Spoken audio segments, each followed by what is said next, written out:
Welcome to SF Commercial Property Conversations with Bruce Bean, where Bay Area investments meet expert insights.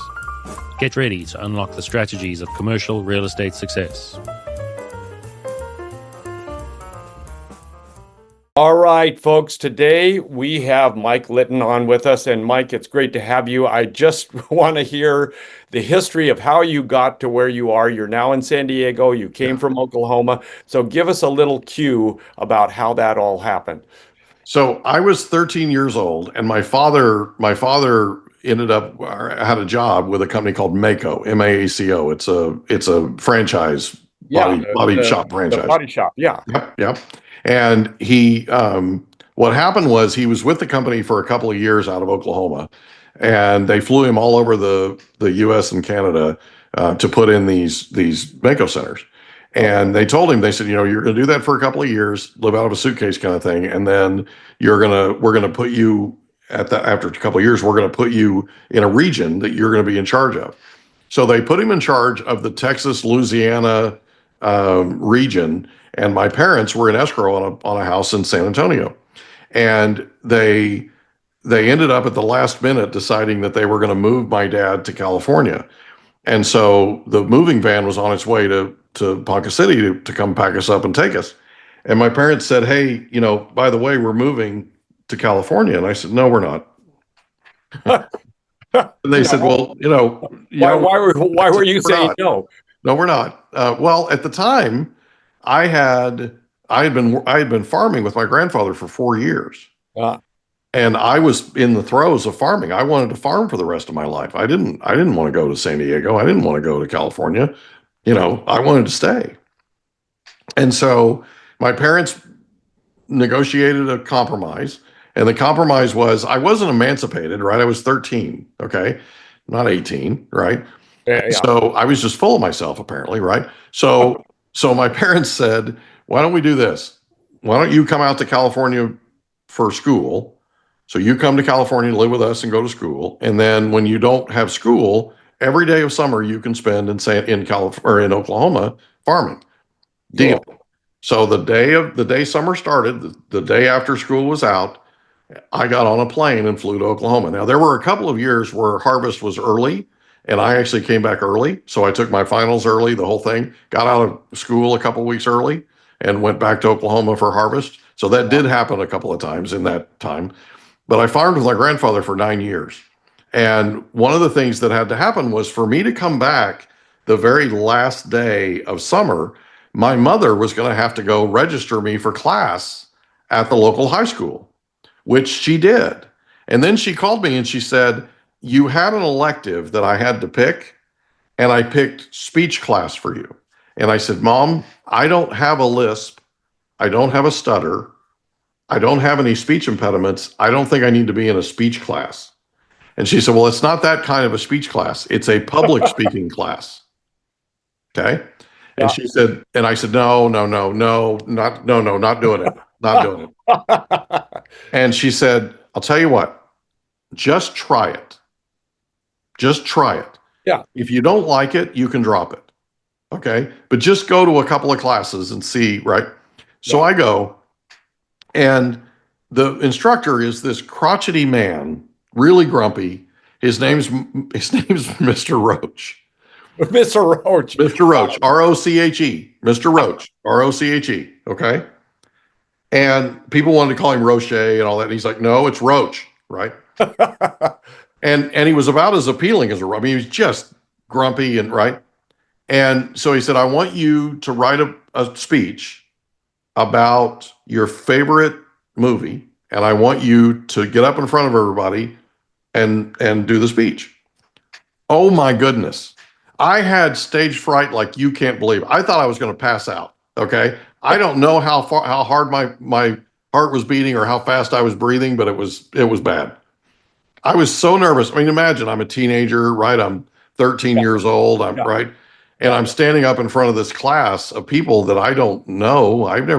Most of these people I've never met, And so, you're conscientious about how you look and sound and all that anyway, right? Yeah. And so I get up and I read this thing off, and I go and I sit down and I'm like, I'm terrible at this. This is awful. I hated this, right? And at the end of the second class, Mr. Roach said, Mr. Litton, will you stay after? Oh, great. I'm thinking for sure I'm in trouble, right? So I stay after, and he says, listen, he says, I think you're incredibly talented. And I think I think you could be one of the best public speakers in the nation. Wow. Wow. What? Right? Yeah, you're like, what? Yeah. No, right? He said, I'll tell you what. He said, this Saturday at 7 a.m., there's going to be a school bus here at the school, right down the hill from here. Yeah. And that school bus is going to pick us all up, and it's going to take us down to San Diego State. We have a speech tournament down there. I'd like for you to just come along. Just come along and just watch. You don't have to say anything. You don't have to carry anything. You don't have to do anything. Just watch. If after that day you don't want to have anything to do with this, I'll leave you alone. I won't say anything. I just would like for you to at least try it out, see it, right? So I did. I showed up at 7 a.m. I went down there. I had a blast watching everybody. But the thing that I took from it was I can do this so much better than these people. Oh, wow. I know for a fact I can. And he knew this. He knew this was going to happen. He absolutely knew what he was doing. Okay. So I came back and I said, I'm in. What do I need to do? And he said, well, you need to write a speech, and here's how you do it. And here are the guidelines, the whole thing. And so I wrote a speech, and I started winning trophies. Wow. And I started doing really well. And they have a thing called the National Forensic League for public speakers, right? Yeah. And I ended up at the double red ruby level by the time I graduated high school. I was the captain of my debate team my junior and senior year. We went to nationals. It was really cool. It was one of the best experiences of my life. That was the years when you had the big boxes with all the index cards in them and all that stuff. Yeah. I mean, we had two-wheelers. Yeah. We had boxes with thousands and thousands of pages of documents. And we'd add boxes and we'd add files and all that just so we could intimidate the other side, right? If they'd show up with 7 boxes, we'd have to have 14, that kind of thing, right? But it was legitimately a huge amount of research, which I'm not much of a researcher, but I am a competitor to the nth degree. Like, I am all about competition and competing. Right. And so I not only want to win, according to one of my former assistants, I not only want to win, I want to step on their neck after I've killed them. I don't know if that's necessarily true, but it sounds like me. Anyway, I'm a very competitive person. And so it gave me an outlet. It gave me an opportunity. My freshman year in high school, I was ruled out medically for football, and football was my sport. And so there wasn't anything that I could do because I have a degenerative disorder in my knees that I inherited. It's a genetic thing. My cousin had 8 knee surgeries in high school, and he played football, right? Ooh. And to this day, he's just a few years older than me. To this day, he's having a tough time walking, and he's 63 or something. Anyway, so it turned out it was the best thing I could have done for me. And it set us on this course, obviously, of, so I've been on radio and television in San Diego since 2011. And if I hadn't been in public speaking, I wouldn't have done all that. So, and I wouldn't have a podcast either. So you'd be farming in Oklahoma, probably. I'd be farming in Oklahoma. Wow. And so what did you grow in Oklahoma? We grew wheat. We grew alfalfa hay and alfalfa seed. So if you've ever had alfalfa sprouts, we grew those seeds, those little tiny brown seeds. Right. We grew those. Wow. I also harvest or cut and put up a bunch of what we call prairie hay, which is like wild grass in prairies, right? Yeah. We cut that down and baled it up, and they use that in the winters when the grass isn't growing and everything's snowed over and cold and dormant, How many acres? This is a big ranch. This is a big. Well, when I was 13, I had 3,000 acres I was working. Oh, wow. Wow. So it was a lot of acres. We're talking big tractors and combines and. Yeah, big tractors, the biggest.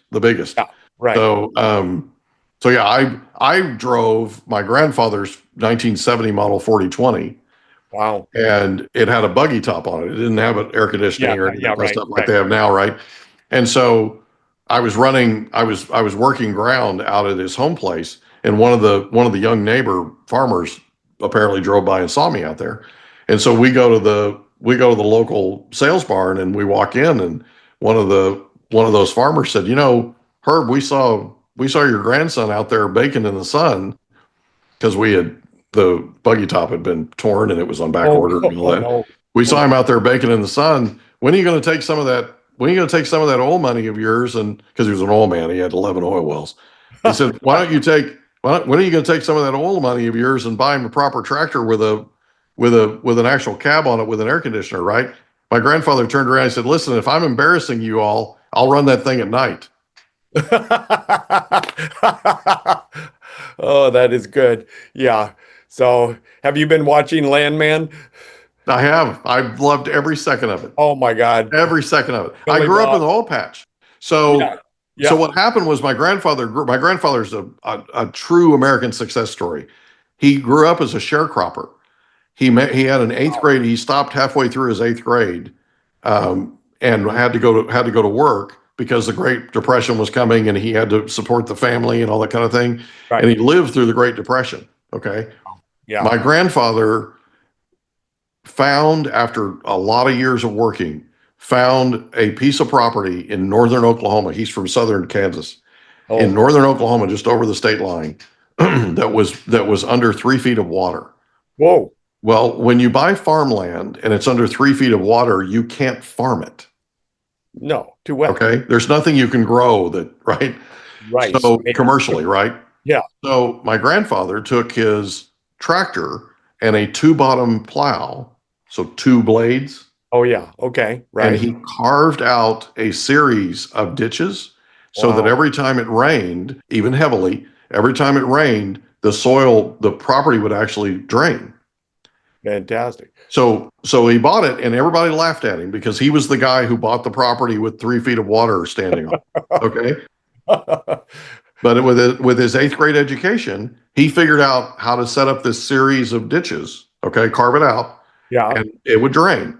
So when he did that, when he bought the property, it was under all that water. There were 12 oil wells on it Oh, wow. with the pumping units that were going like Yeah, this. right, right, Seen them in yeah. Landman, right? Yeah. There was a tank battery, the whole thing.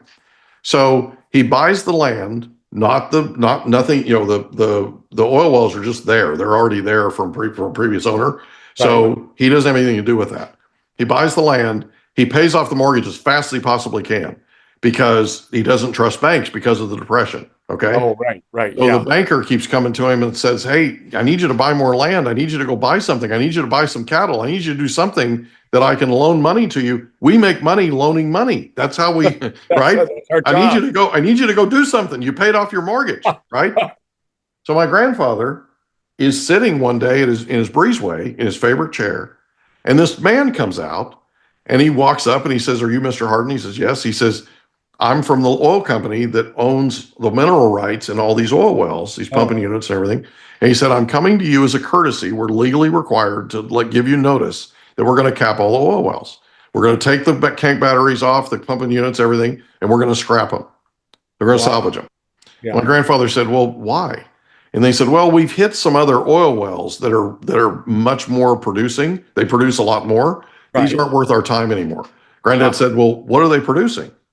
And so the guy told him. And my grandfather said, well, what would it cost for me to buy? What if you left everything? Yeah. And I just bought the mineral rights and the equipment, and you didn't have to salvage it. He Yeah. said, I don't know what that would cost. He said, well, let me go back to the company and I'll come back. Goes back to the company, gets a number, comes back to my grandfather and says, this is the number. If we don't have to haul off all this, right? And we'll sell you the mineral rights and all that. Granddad said, done. He went to the banker and he got a mortgage on his place to pay for it. Okay. Yeah. In 1977, Oh, God. one of those oil wells paid him $193,000 in a year. oh, my God. Just one. So he went from being a sharecropper, Bruce, to being a millionaire several times over. Wow. Okay. And I grew up not knowing all this. I grew up with a grandfather that worked cattle. I grew up with a grandfather that when the pipelines in the ground Yeah. burst, I was the one in the ground digging them out. Oh, great. I ended up with oil, salt water, all kinds of stuff, mud all over me. Okay. I'd go Yeah. back to the house, and my grandmother actually rinsed me off with gasoline one time, Oh, God. just because there wasn't anything else that would work. Right. And so she made me take all my clothes off out front, and then I went in and took a bath right after she got all the muck off of me. Yeah. And sprayed, hosed me off. So it was quite a way to grow up, but I wouldn't trade it for anything in the world. I told my kids, who are now 24 and 26, I said, if I had a time machine, you would go back and work for granddad, Oh, just yeah. like I did. Definitely. I use things every day, Bruce, that I learned from that man every single day. I'm sure. Yeah. And it's not been fair, because everything I did there was some of the hardest work you'll ever do in your life. And everything I've done since then has felt like I was playing hooky. I feel like I'm playing hooky now. Yeah. Right? Yeah. I'm not sweating. I'm not hurting. I'm not digging ditches. I'm not having to do any of the stuff that I did when I was there. I loved it, though. I absolutely loved it. Oh, it had to be fantastic growing up. Oh, it was amazing. It was 9 years of some of the hardest work I've ever done in my life. There were, when it rains, I get giddy. And my kids, when they were growing up, thought I was nuts. They're like, we can't go outside and play. It's raining outside. They're all depressed, and dad's bouncing around. And they're like, Dad, why are you so happy when it rains? I'm like, well, first of all, I love rain. But second of all, the only time I had any time off on the farm Oh, interesting. was when it rained. Wow. Wow. If it didn't rain, we worked straight through. There were weeks, Bruce, that I worked 7 days a week. Oh, I was 12, 13, 14, 15, 16 years old, 17. The entire time, I worked the entire time. There was one summer that I worked just weeks and weeks and weeks without a day off. now I'm betting Then it rained. I'm betting you ate pretty well during that time. We ate really well. Home cooking, all that. Very, very well. Yeah. Yeah. That sounds like a fantastic experience. I think you're going to have to write about that for sure. Yeah. It's going to be in the books. Yeah. Well, okay. So we get to San Diego, we get to public speaking. How do you get into real estate? I got turned down for a home loan. Oh, wow. So I was 21 years old. I was a little full of myself. Yeah. Yeah. I was making good money. I was in college. I was doing well. And I went to a local bank, to somebody who was referred to me. Yeah. I wanted to buy a property that was owned by the Veterans Administration. Okay. I wanted to buy it, and I wanted to fix it up, and I wanted to flip it. Okay. But I was going to own or occupy it. So it wasn't, I was going to do the work myself. Right. Right. So I ended up going into the bank, and I made application, the whole thing, and they turned me down. 3 weeks later, I get a form letter in the mail that says that I've been declined. 3 So weeks. I go into the bank, and I'm going to the bank to try and ask the loan officer, who won't return my phone calls, won't help me. He goes and hides in the back. He wouldn't help me. Yeah. Right. So I go to my father, who's kind of my sage, right? When life doesn't make sense, I go see him. So I went to see him, and I said, I tried to buy a house, and I got turned down for the home loan, and I don't know how to turn a no into a yes. And he said, I don't know why we're having this conversation. Like, okay. And he goes, you've never taken no for an answer in your life. Remember, I raised you. Yeah. Okay. You remember when you were 8 years old and you didn't make the Little League team that was the best one in Ponca City? Right. You remember you made me take you down to the sporting goods store that was the sponsor of that said team, and you confronted that man, the owner of that store. You confronted him about why he didn't pick you to be on his team. And he told you, and for the next year, you trained nonstop. It's true. He's not joking. I trained nonstop. I hit baseballs every day. Yeah. Every day. Okay. Yeah. Snow, sleet, rain, whatever. I hit baseballs every day. Yeah. Yeah. The next year, I was the best third baseman in all of Ponca City. Wow. Wow. And I was on that team. So wait a minute, going back to the loan. So did you go get the loan? What happened?